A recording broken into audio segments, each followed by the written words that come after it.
یہ دنیای کائنات تضادات کا مجموعہ ہے۔ اگر دنیا کے اندر سردی ہے تو گرمی بھی موجود ہے، اگر دنیا کے اندر دھوپ ہے تو سایہ بھی موجود ہے، غریبی ہے تو امیری بھی ہے، تندرستی ہے تو خوشحالی بھی ہے، اگر جہالت ہے علم ہے تو جہالت بھی ہے، اگر اسی طرح اگر مومن ہے تو کافر بھی ہے، صالح ہے تو فاسق بھی ہے۔ اسی طرح ہر چیز کی ضد موجود ہے۔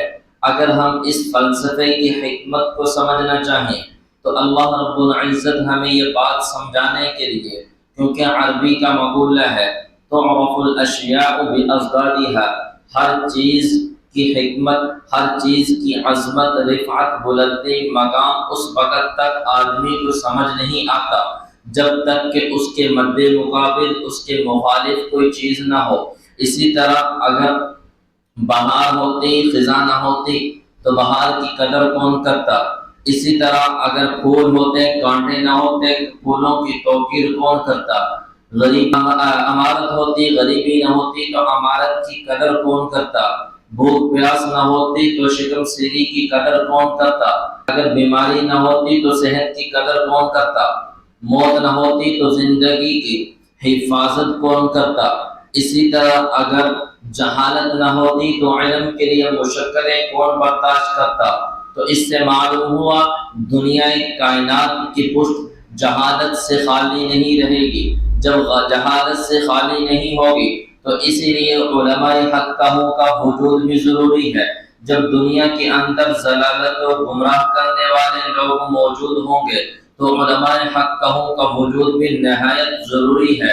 اگر کوئی لوگ شکوک و شبہات کو پیدا کرنے والے موجود ہیں تو دنیا کائنات کے اندر انہی شکوک و شبہات کا رد کرنے والے، انہی شکوک و شبہات کو توڑنے والے علماء حق کا وجود بھی نہایت ضروری ہے۔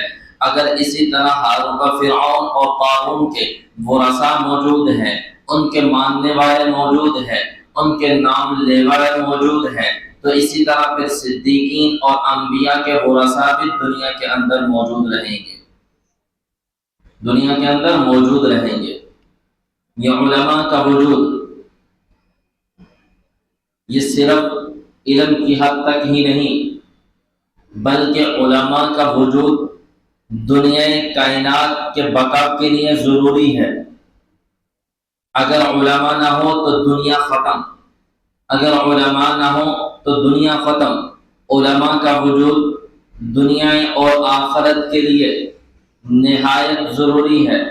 آپ سمجھ رہے ہوں گے یہ تو کوئی ایسی بات ہوئی کہ کوئی ضروری نہیں وجود۔ اللہ کے کلام سے دلیل پیش کرنے لگا ہوں کہ اللہ رب العزت خود بیان فرماتے ہیں، فرمایا میں نے اس کائنات کو بنایا ہے، میں نے اس کائنات کو تخلیق کیا ہے، میرے کائنات کو بنانے کا مقصد کیا ہے؟ رب فرماتے ہیں قرآن کریم کے اندر، فرمایا وما خلقت الجن والانس الا لیعبدون، میں نے مقصد تخلیق اس کائنات کو پیدا کرنے کا مقصد میں نے اس کے اندر انسانوں کو بھی پیدا کرنا ہے، میں نے پھر اس کائنات کے اندر جنوں کو بھی پیدا کرنا ہے، پھر ان کو پیدا کر کے فرمایا اس سے میں نے کام لینا ہے۔ کام کون سا ہے؟ فرمایا الا لیعبدون، میں نے اس سے کام عبادت کا لینا ہے، میں نے اس سے کام بندگی کے لینا ہے۔ اب معلوم ہوا مقصد تخلیق، کائنات کی تخلیق کا مقصد عبادت ہے، کائنات کی تخلیق کا مقصد بندگی ہے۔ اب بندگی بغیر علم کی نہیں ہو سکتی اور علم بغیر علماء کے نہیں آ سکتا۔ جب تک دنیا کائنات کے اندر علماء موجود ہیں دنیا برقرار ہے، موجود ہے۔ کیوں؟ رب کریم صلی اللہ علیہ وسلم کے پیارے محبوب کریم صلی اللہ علیہ وسلم نے فرمایا لا تقوم الساعة حتى يقال اللہ اللہ، اللہ رب العزت اس وقت تک قیامت کو قائم نہیں فرمائیں گے جب دنیا کائنات کے اندر ایک بھی اللہ اللہ کہنے والا نہ دنیا کے اندر آ جائے۔ دیکھیں کائنات کی بقا کے لیے علماء کا دنیا کے اندر موجود ہونا، علماء کا دنیا کے اندر موجود ہونا، رہنا سہنا یہ نہایت ضروری ہے۔ اگر علماء اٹھ گئے تو سمجھ لو پھر قیامت قریب ہے، قیامت کا آنا یقینی ہو گیا۔